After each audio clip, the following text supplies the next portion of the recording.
Ассалаумағалейкум, құрметті блогерлер, тілшілер, бишілер, әншілер, қалдарыңыз қалай? Ассалаумағалейкум, менің оқырмандарым.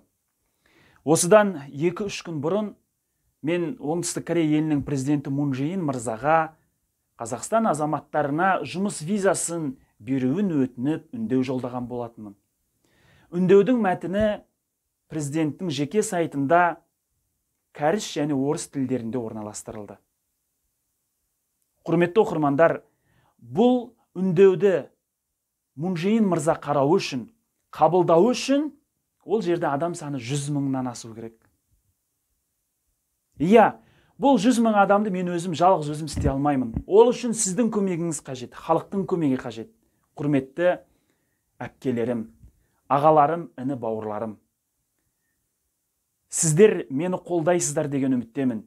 Мен не үшін бұл мәселені көтердім? Өйткені бір күннің ішінде Қазақстаннан 10-15 адам байланысқа шығып, мен Кореяға кеткім келеді, мен Америкаға кеткім келеді, Қазақстанда мемлекет алдындағы қарызымды төлей алмай жатырмын, баспанам жоқ, не істерімді білмеймін, күн көре алмай жатырмын деп байланысқа шығып жатқан адамдар көп.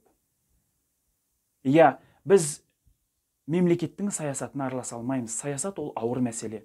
Бар болғаны Қазақстан азаматтарына жұмыс визасы берілсе, шынымен көмекке мұқтаж болған отандастарымыз Корея еліне келіп, бір жылдың ішінде баспанасын алып, мемлекет алдындағы берешегін құтылатын еді.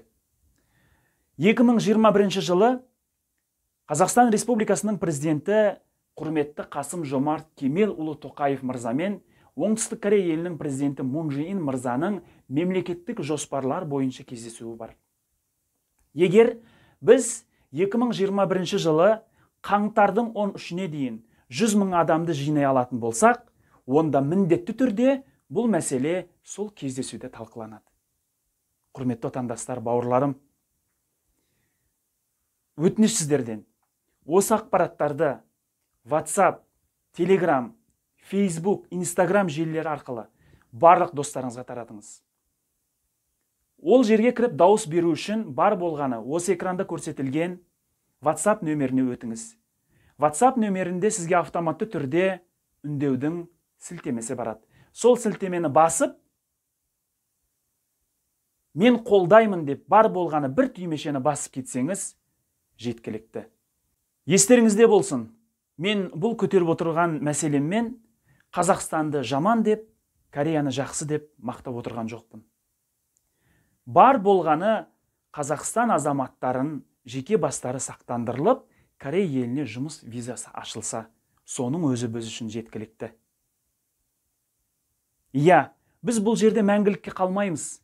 Жағдайымыз жақсарған соң, барлық нәрсе орнына келгеннен кейін, біз міндетті түрде Қазақстанға, туған жерімізге, жеті атамыз туылып өскен Шымкент қаласына қайта ат басын бұратын боламыз. Барлығы Алладан, құрметті оқырмандар. Иә, құрметті оқырман, сіз мені қолдайсыз деген үміттемін. Ендеше алдымызда жақсы күндеріміз көп болсын ағайын.